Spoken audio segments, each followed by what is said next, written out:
tempo passou, mas essa história permanece viva. Eu sou a Eterna, e este é o desfecho épico de Pedro e Inês. 700 anos depois, o amor ainda vence o esquecimento. Assista agora ao longa-metragem completo no Orbis Fantasia. A Eterna Zemini-Head está diante de uma mesa antiga, cercada por livros pesados e velas acesas.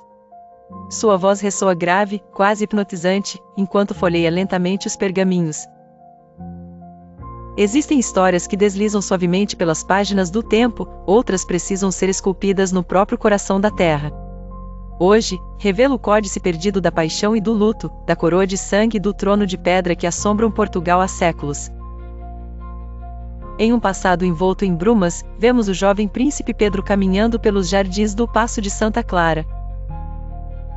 Ele cruza olhares com Inês de Castro, a dama de origem castelhana, olhos profundos e uma serenidade que parece desafiar sua condição de estrangeira. No primeiro encontro, confunde desejo com destino. Ao fundo, vozes cochicham sobre política e dinastias, mas Pedro apenas vê Inês. Pedro amou Inês com a força dos que são condenados à tragédia. Seu pai, o rei Afonso IV, via outra mulher como ponte para alianças seguras. Inês, para ele, representava perigo, seu sangue castelhano ameaçava a estabilidade de Portugal. Mas quanto maior o risco, mais inflamado o amor.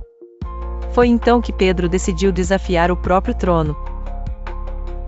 Em cenas de jardins secretos e corredores sombrios, Pedro e Inês trocam juras de amor. O tempo avança como lâmina cruel. A tensão se intensifica quando o rei Afonso IV ordena a execução fatal.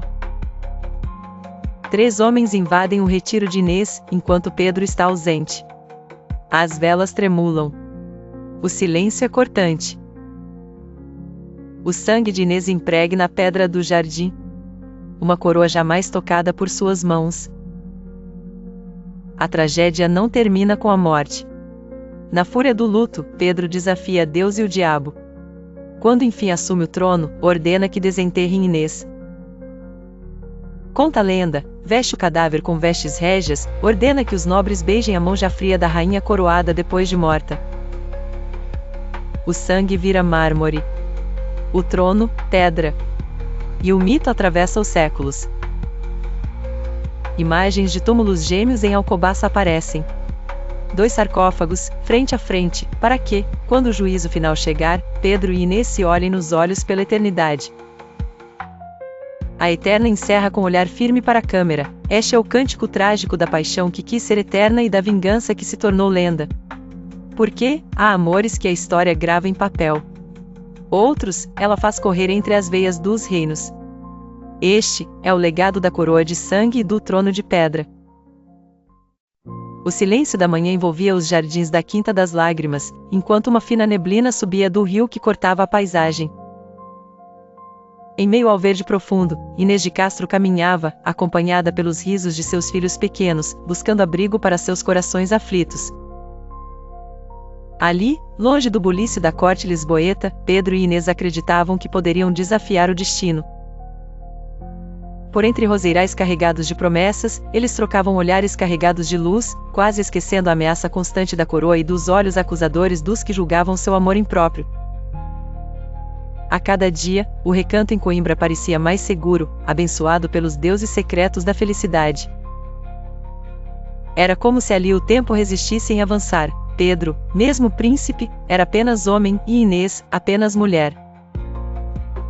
Os filhos cresciam entre brincadeiras e histórias sussurradas, tantas vezes seladas por beijos e promessas de eternidade.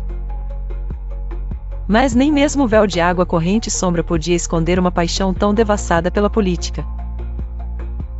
As janelas do palácio, mesmo à distância, espreitavam o que se passava nos jardins.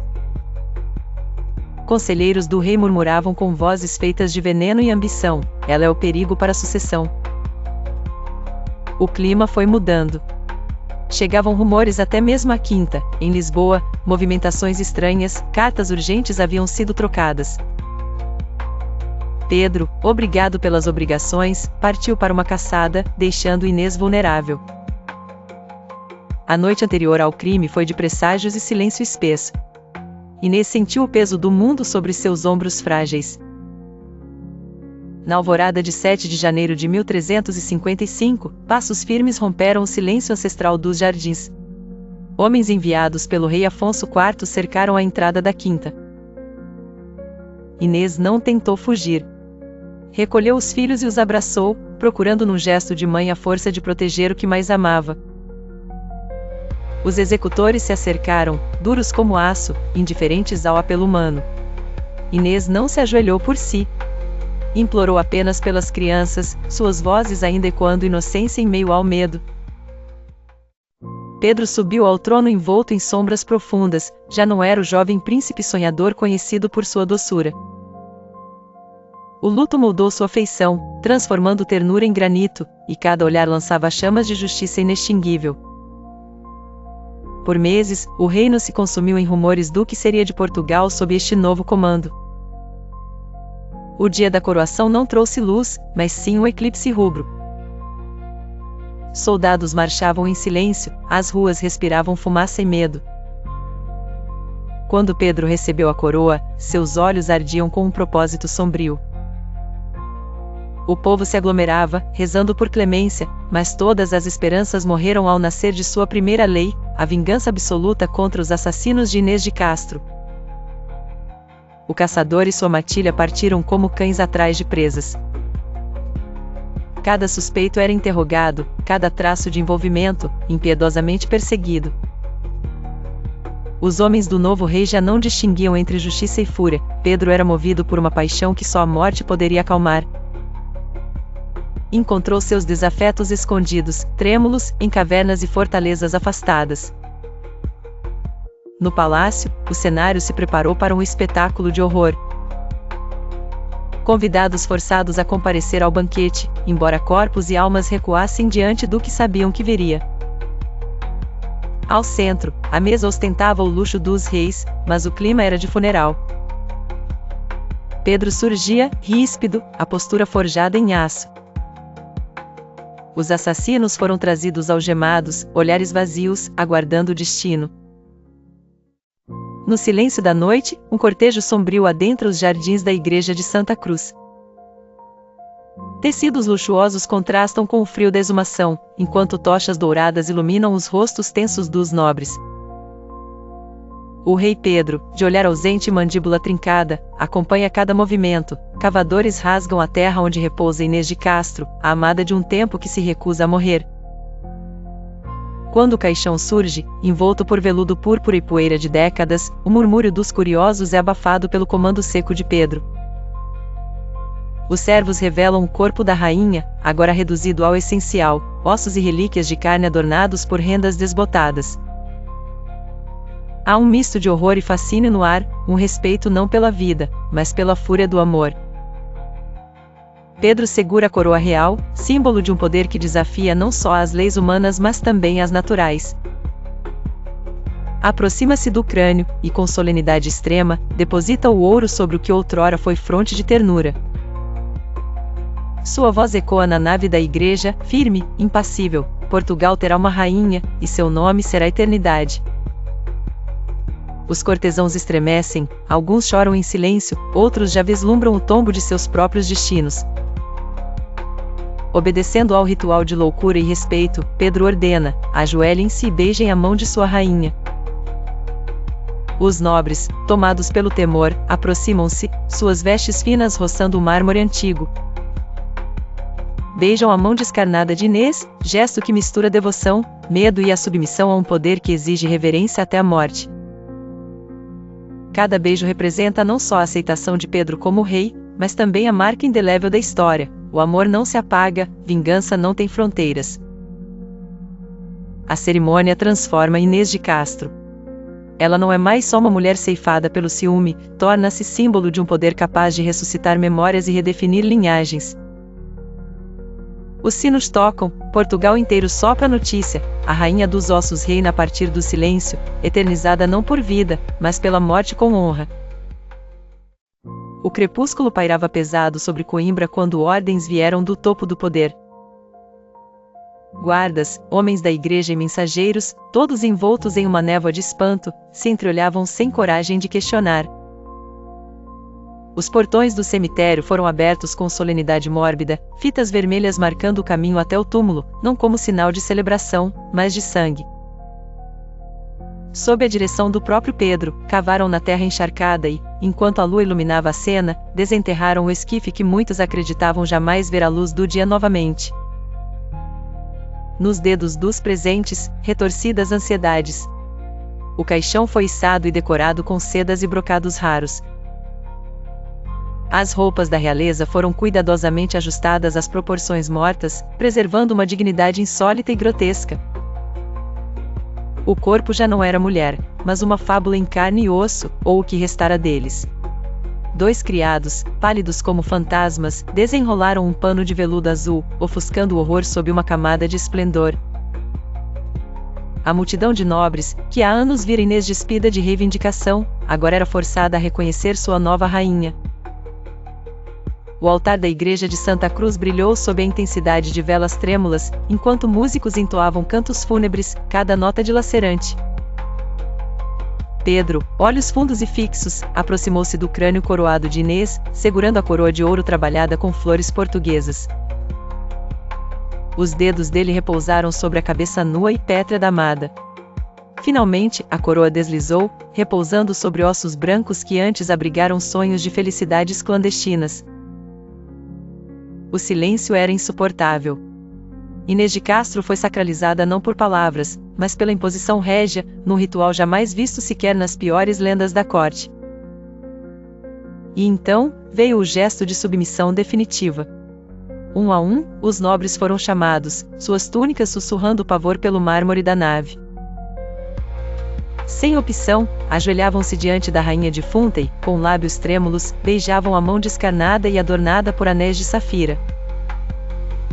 Caras enrugadas se cerravam em dor e humilhação, porque ali, no ápice macabro da vontade de um homem, estava consumado. A vingança de Pedro não era apenas contra aqueles que assassinara, mas contra toda a memória da corte que ousara rejeitar seu amor. Inês, símbolo transtornado pelo destino, reinava a partir do silêncio eterno. Não tinha voz, não exalava calor, e ainda assim dominava todos os olhares e o sussurro das gerações. Seu like impulsiona, seu comentário me ensina, seu compartilhamento nos faz crescer. Juntos, fazemos história. E com sua inscrição, você se junta à nossa jornada. Obrigado por tudo, explorador. Até a próxima aventura. Close na inscrição entalhada, até ao fim do mundo, talhada de modo firme mas delicado no mármore gélido. O som do silêncio pesa, até que o contraste de uma rosa vermelha quebrando o cinza conduz o olhar.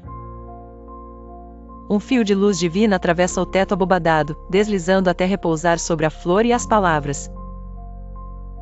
Por trás desse cenário sagrado, ecoa a explicação: por que o pés com pés? Uma pergunta deixada no ar como música suspensa. Pedro, com sua fé inabalável, acreditava no dia em que todas as almas seriam julgadas. Esse dia, para ele, não era apenas um tema religioso, mas uma promessa velada entre 2 amantes. Ele desejava ser o primeiro a vislumbrar Inês, caso o juízo final enfim se abatesse sobre os homens. O rosto dela como a imagem inaugural da eternidade, um presente insubstituível para quem amou e sofreu nas margens do impossível. A inscrição gravada não é recurso de poesia, é juramento, é testemunho. Pedro e Inês, por meio deste ritual, dobraram o tempo e gravaram Portugal no centro nevrálgico da eterna paixão, com o mito atravessando séculos e desafiando o próprio esquecimento. A cada palavra contada, Inês é mais uma vez coroada pelo amor indomável de Pedro. A luz começa a esmaecer, a rosa permanece imóvel, resistente ao toque do tempo. Surge então a eterna Zemini Red, em plano médio, executando o papel de guardiã e cronista. Olhando diretamente para a câmera, sua expressão mistura a serenidade do eterno com a gravidade do que está prestes a encerrar. Sua voz é calma: aqui termina a nossa crônica épica. O Orbis Fantasia fecha este capítulo, mas o eco de Alcobaça continua a ressoar. O convite se estende além do vídeo, quase sussurrado: se esta história tocou sua alma, não deixe que ela termine aqui. Uma pausa para a emoção se instalar. Comente, compartilhe e ajude-nos a preservar a memória que o tempo não pôde apagar. Era o ano de 1340. Nas salões dourados do castelo de Coimbra, o murmúrio dos passos ecoava em meio ao som de saltérios e flautas, enquanto a corte se reunia para celebrar a política, tomando a diplomacia como ritual diário. Ali, entre olhares furtivos e gestos formais, tudo parecia seguir o curso que o rei Dom Afonso IV havia traçado. O futuro dependia do casamento de seu filho, Dom Pedro, com a nobre espanhola Constança Manuel. Era um arranjo frio, feito de interesses e alianças. O salão reluzia com vestidos longos e movimentos delicados. Constança, vestida de seda, caminhava com dignidade, ladeada por suas damas de companhia. Entre elas, sobresaiu Inês de Castro.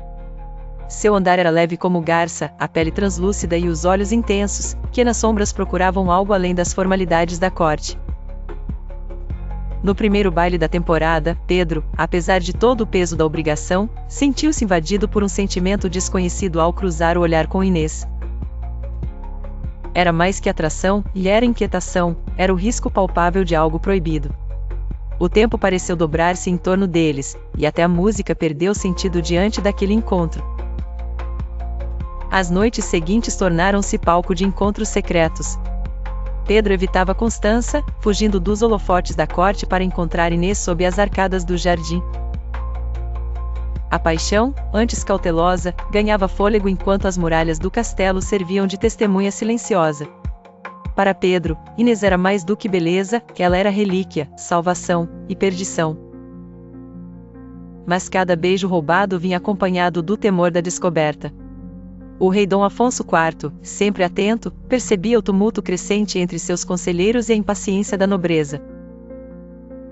Inês não passava despercebida, dizem que seu sorriso encantava, mas seu nome soprava intrigas nos corredores. Pedro, antes príncipe submisso, tornava-se audaz ao desafiar as ordens do pai. Os dias se convertiam em tensão. Entre os tapetes pesados e correntes douradas, sussurros de conspiração se formavam. O amor de Pedro e Inês inflamava o reino, ameaçando alianças diplomáticas e enraizando feridas políticas. Um sentimento proibido que, justamente por não poder existir, crescia com a força de uma tempestade. A corte se dividia. Uns viam em Inês uma perigosa tentadora, outros sussurravam sobre a injustiça de um destino que proibia a felicidade. Cada encontro entre Pedro e Inês era uma afronta, não só ao rei, mas ao próprio futuro de Portugal.